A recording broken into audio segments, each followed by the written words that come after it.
नमस्कार दोस्तों, स्वागत है आपका मेरे YouTube channel horror podcast by Rajkumar में। आज की जो कहानियाँ मैं आपको सुनाने वाला हूँ, यह कहानी मेरे ही नाना के द्वारा सुनाई गई एक सच्ची घटना है।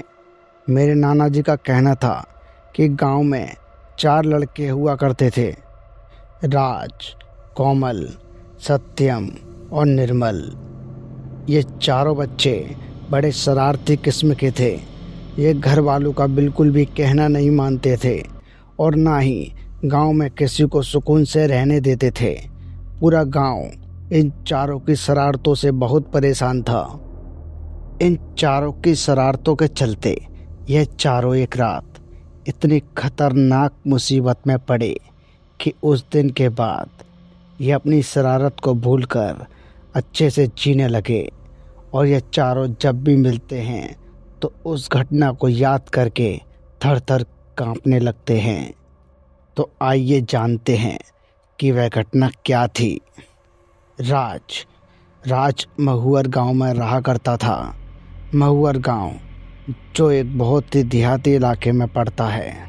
राज के 3 जिगरी दोस्त थे जिनका नाम था कोमल, सत्यम और निर्मल।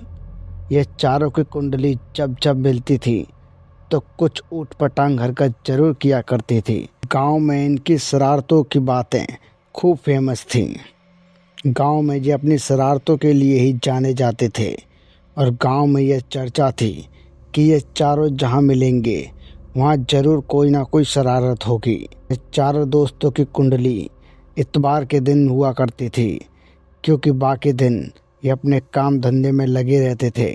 तो हर इतवार की तरह इस इतवार को पार्टी शमशान घाट के पास एक नदी किनारे पर रखी गई। जब तीनों लोगों को पता चला कि राज ने पार्टी शमशान घाट के पास नदी किनारे पर रखी है तो तीनों लोग चौंक गए और बोले कि उसको पार्टी करने के लिए यही जगह मिली, कोई और जगह नहीं चुन सकता था। पता नहीं राज के दिमाग में क्या खिचड़ी पक रही है। और यह सोचकर वह तीनों राज की बताई हुई जगह पर पहुंच गए। जब तीनों को आता देख राज ने कहा, बड़ी देर लग गई तुम लोगों को, मैं कब से तुम्हारा इंतज़ार कर रहा था यहाँ पर, चलो आए हो तो बैठो। इतना कहकर वह चारों बैठ गए। उन चारों ने अपने बीच में एक आग जलाई और उस आग के किनारे पर अपनी गपशप शुरू की। तब चारों में से उनका एक दोस्त कोमल बोला, क्यों भाई राज, आज क्या बात है, आज हमें ऐसी जगह पर क्यों बुलाया है? तब जाकर राज ने कहा, हम लोगों में शर्तें काफ़ी हुई हैं और ज़्यादातर शर्तों में मैं ही जीता हूँ। तुम 3 बहुत कम शर्तें जीते हो, इसीलिए मैं चाहता हूँ कि कोई ऐसी शर्त रखी जाए जिसको पूरा करने में मुझे भी थोड़ा डर लगे और मुझे भी थोड़ी कठिनाई महसूस हो। तब राज ने कहा, देखो कोमल, हम लोगों में वैसे काफ़ी सालों से बहस चलती है और हम लोग काफ़ी सालों से शर्तें लगाते हैं और हर बार कोई ना कोई शर्त जीत जाता है। तो इस बार मैंने कुछ अलग सोचा है।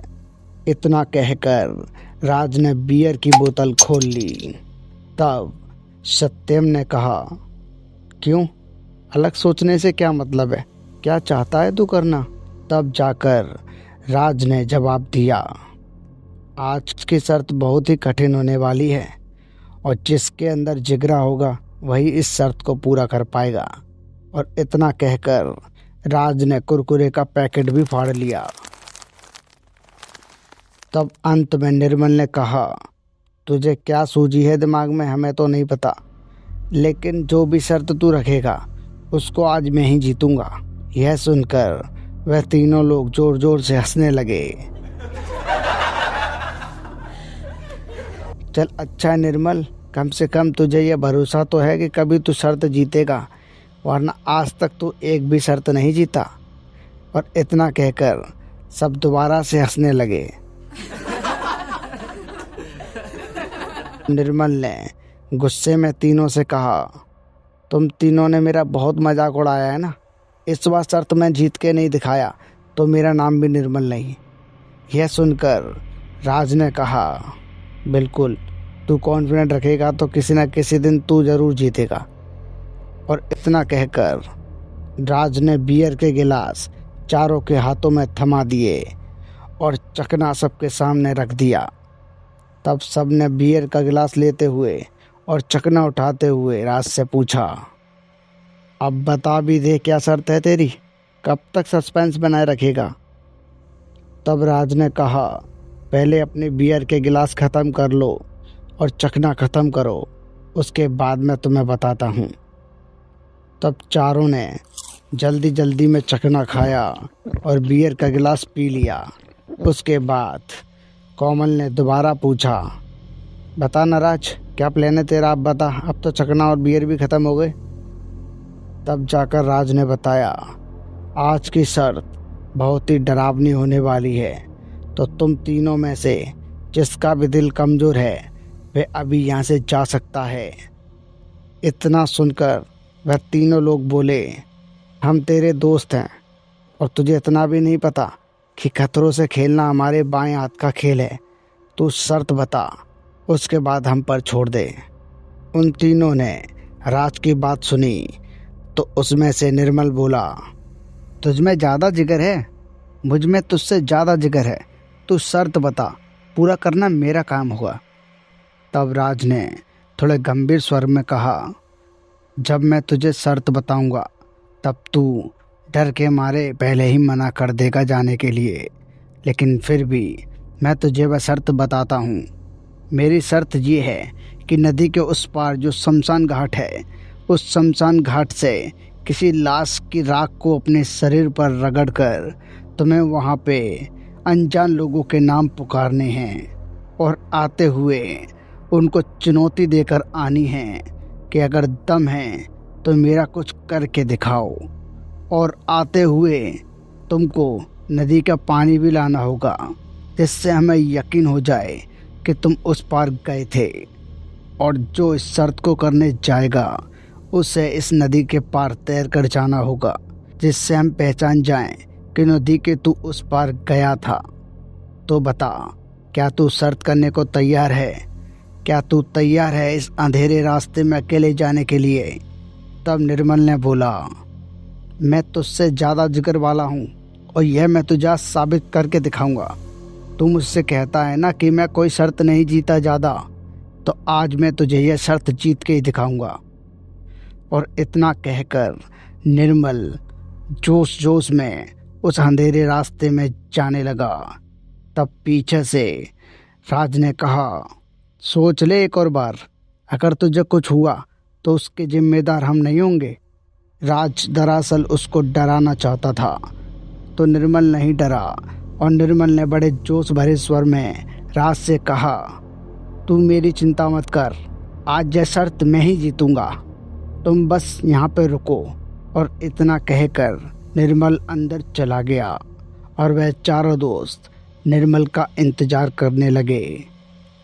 इंतज़ार करते हुए उन चारों दोस्तों को करीबन 1 घंटा हो गया, लेकिन निर्मल लौट कर नहीं आया। तब उन चारों में से सत्यम ने कहा, क्यों भाई राज, यह अभी तक क्यों नहीं आया? क्या कुछ हुआ तो नहीं होगा उसके साथ? तो इतना सुनकर राज ने कहा, अरे कुछ नहीं हुआ होगा यार, थोड़ी देर और इंतज़ार करते हैं, अगर आता है तो ठीक है, वरना हम देखने जाएंगे कि कहीं डर के मारे बेहोश तो नहीं डला हुआ कहीं। तब इस बात पर सहमति जताते हुए सत्यम ने कहा, ठीक है, हम इंतज़ार करते हैं। और इंतज़ार करते करते उनको आधा घंटा और बीत गया, लेकिन निर्मल नहीं आया। तब जाकर कोमल ने बोला, भाई हमें जाके देखना चाहिए उसे कुछ हुआ तो नहीं है, क्योंकि इतनी देर में तो उसे आ जाना चाहिए था, यह तो हद से ज़्यादा टाइम ले रहा है। तू क्या कहता है, चलें तीनों देखने अंदर? तब जाकर राज ने कहा, अरे तुम कहाँ जा रहे हो, वो देखो निर्मल आ रहा है। तब उन दोनों ने राज की बताई हुई दिशा में देखा, तब वहाँ से निर्मल अपने हाथ में बोतल लेकर इन्हीं की तरफ आ रहा था। तो निर्मल को देखकर उन तीनों की जान में जान आई। लेकिन कोमल बोला, यार राज, जब ये निर्मल गया था तब तो ये कुछ अलग था और अब ये कुछ अलग है। तब राज ने बोला, अलग? अलग से क्या मतलब है तेरा? तब कोमल ने कहा, भाई इसके चलने का तरीका तो देख, ये कुछ अलग ही ढंग से चला आ रहा है। तब राज ने बोला, वह शायद हमको डराना चाहता होगा, तुम डरो मत। तब इतना कहकर वह तीनों उसी दिशा में देखने लगे। निर्मल उनके पास आते ही उनके हाथ में बोतल थमाने लगा और बड़ी ही अजीब तरीके से गुर्राने लगा, जैसे चलते हुए अनजान आदमी पर कुत्ता गुर्राता है, वैसे ही वह नीचे मुंह करके सिर्फ गुर्रा रहा था।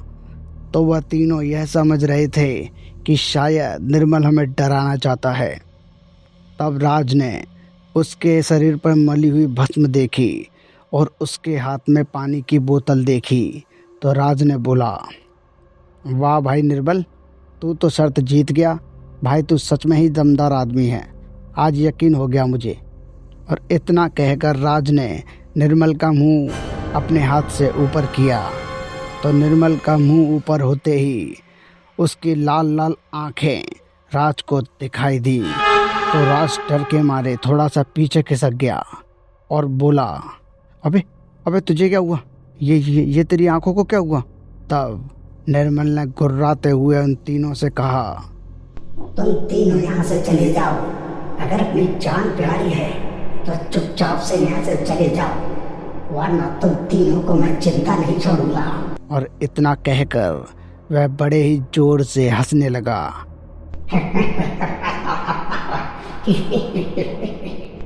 तब राज ने उन दोनों दोस्तों से कहा, अबे इसको कुछ हो गया है, कहीं इसके ऊपर कुछ साया वाया तो नहीं आ गया आत्मा का?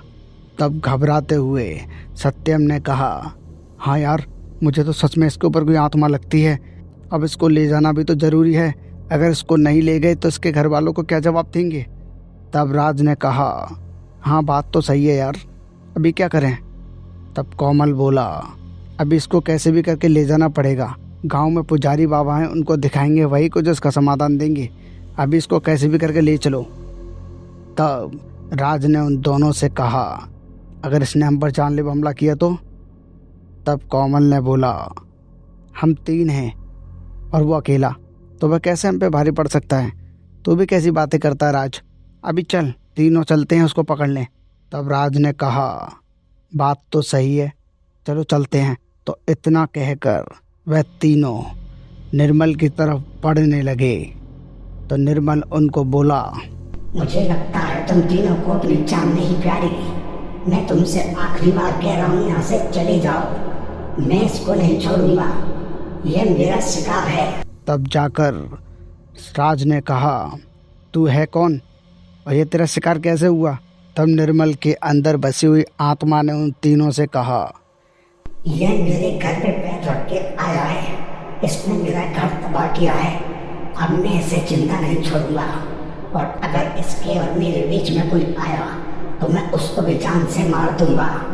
मैं तुमसे आखिरी बार कह रहा हूँ, तुम यहाँ से चले जाओ और भूल जाओ कि तुम्हारा कोई दोस्त है, वरना इसको बचाने के चक्कर में कहीं ऐसा ना हो कि मुझे तुम तीनों की भी जान लेनी पड़े।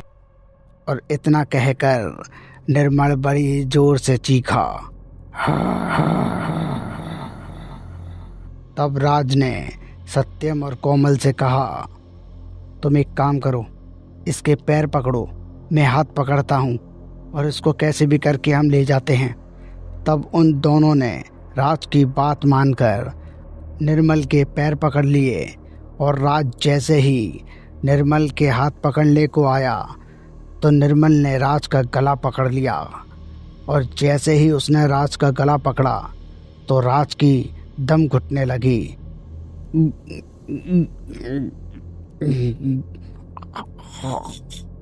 मैं पहले तुझे ही खत्म करता हूँ, तू ही इस फसाद की जड़ है।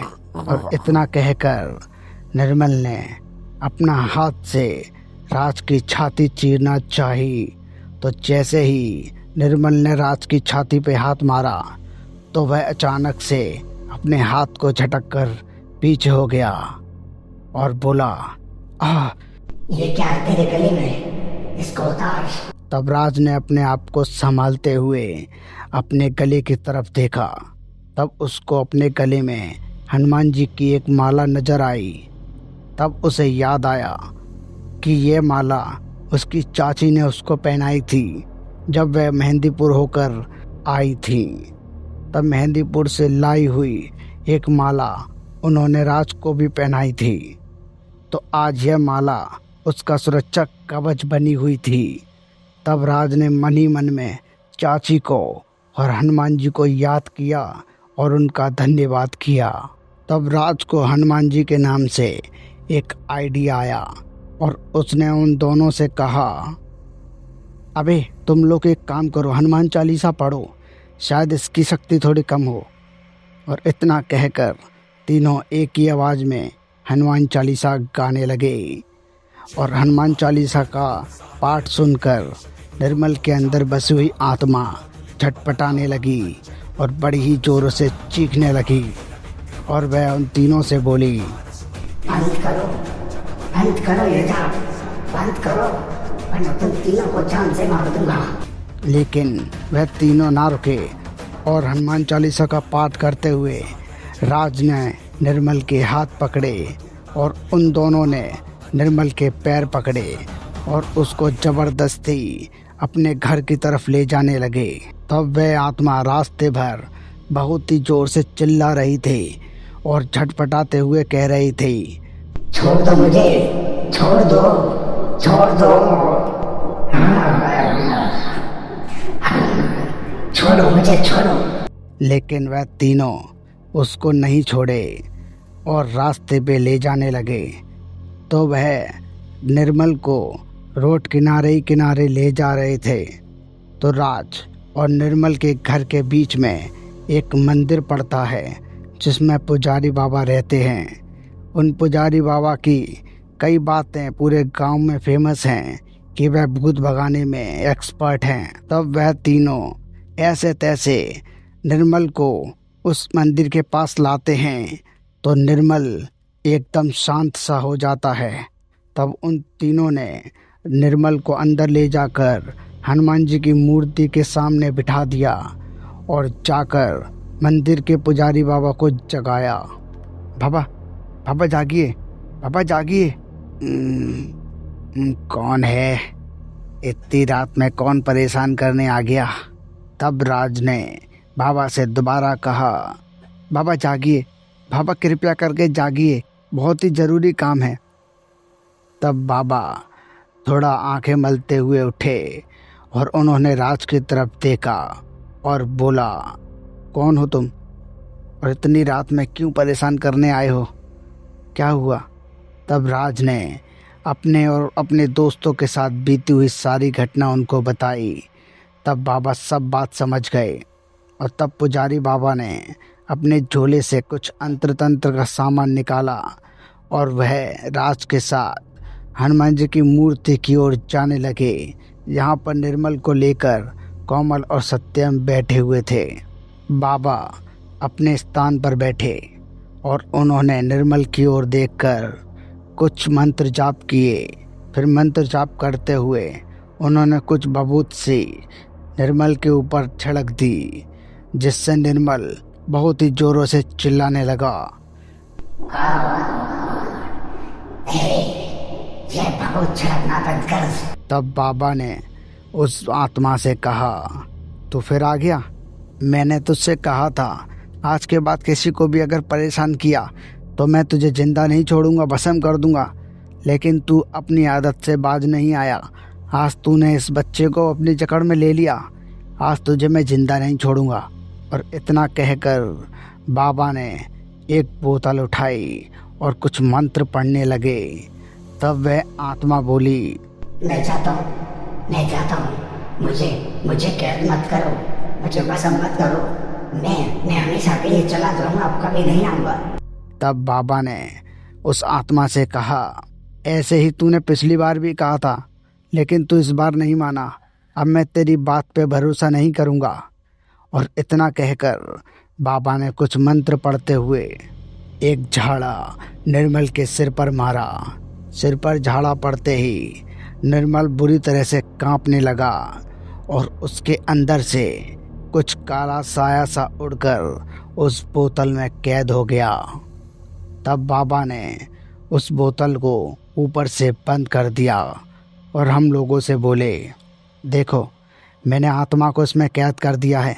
अब बस तुम्हें एक काम करना है, इस बोतल को ले जाकर उस नदी में बहुत अंदर तक फेंक दो, जिससे ये आत्मा कभी आज़ाद ना हो पाए और ना ही किसी को परेशान कर पाए। तब मैंने बाबा से कहा, बाबा अगर ये आत्मा दोबारा आज़ाद हो गई तो फिर क्या होगा?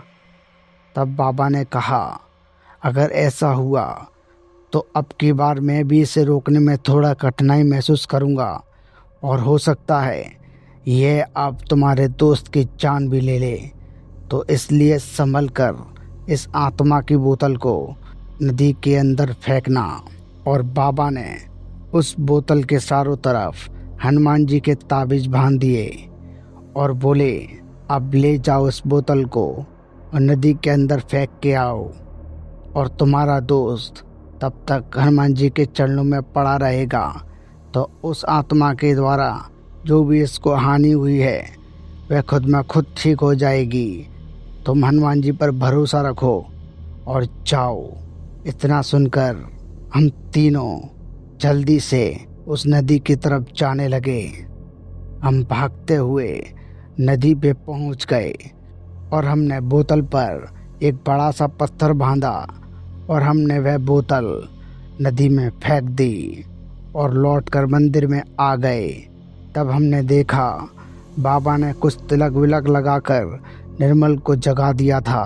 अब निर्मल होश में था और वह हम तीनों को देखकर बोला, अबे हम लोग तो वहाँ पे पार्टी कर रहे थे और मैं तो शर्त पूरी करने गया था, फिर यहाँ मैं मंदिर पे कैसे आया? तब राज ने कहा, भाई कुछ मत पूछ, बस अब तू हमारे साथ चल, मैं तुझे अगले दिन बताऊंगा। और हम तीनों ने बाबा के चरण पकड़ लिए।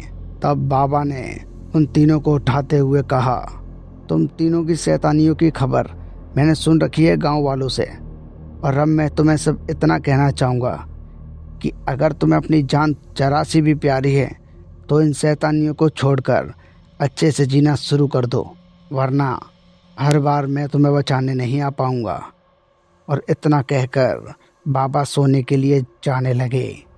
तब हमने बाबा को प्रणाम किया और हम भी अपने घर की तरफ जाने लगे। रास्ते में चलते हुए निर्मल ने हमसे पूछा, क्या हुआ था मेरे साथ और ये बाबा क्या कह रहे थे? तब हमने निर्मल को सारी घटना बता दी, जिसे सुनकर निर्मल थर-थर काँप रहा था और वह बोला, अगर बाबा नहीं होते तो मैं मर ही जाता। अब तो मैं डेली मंदिर जाऊंगा और बाबा को प्रणाम करूंगा, उनकी सेवा करूंगा। और उस दिन के बाद हम तीनों ने कभी भी रात में पार्टी का प्लान नहीं रखा। अब हम लोग कोई ऐसी हरकत नहीं करते थे जिससे औरों को दिक्कत आए और जिससे हम चारों किसी नई मुसीबत में पड़ जाएं। इसलिए अब हम संडे को तो मिलते हैं, लेकिन ना ही हम दारू पीते हैं और ना ही कोई गलत काम करते हैं। सिर्फ गपशप करते हैं और अपने अपने घर चले जाते हैं। तो दोस्तों, यह चारों दोस्तों की कहानी मेरे नाना जी के द्वारा मुझे सुनाई गई थी, जिसे मैंने आपको ज्यों का त्यों सुना दिया। तो अगर आपको यह कहानी पसंद आई है तो हमारे चैनल को सब्सक्राइब कीजिए और वीडियो को लाइक भी कर दीजिएगा। अगर कहानी में कोई त्रुटि रह जाती है तो कृपया कमेंट बॉक्स में आकर अपनी राय ज़रूर दें। आपकी राय हमारे लिए सादर आमंत्रित है। तो मिलते हैं अगली वीडियो में। जब तक के लिए नमस्कार।